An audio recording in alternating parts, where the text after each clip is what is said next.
I want to talk about a certain moment from the Oscars. And no, not that one. I'm talking about this one.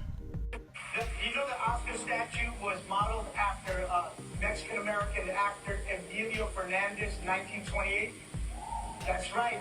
And he still looks great, because brown don't break down. I have talked about this before, but I'm glad the conversation is starting up again, so we're going to talk about it again. Emilio Fernandez was actually a Mexican actor, not a Mexican-American actor, born in Sabinas, Mexico, who had a very well-known name in Mexican cinema during the 1920s, but had to escape to the United States during the Mexican Revolutionary War. There, he moved to Los Angeles, California, and began some work around Hollywood, mostly working as an extra or as set crew, breaking down sets, setting them up, things like that.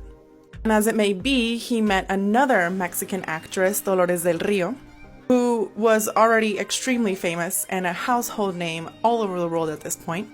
Because us Mexicans, we kind of tend to stick together and we're kind of drawn to each other in public and work settings. Well, Dolores was married to Cedric Gibbons at the time. And Cedric, who also worked in Hollywood, was given the task of designing the first ever Academy Award in the 1920s. And after seeing a few of his sketches, Dolores was like, hey, my friend Emilio is really tall and he has a really athletic build.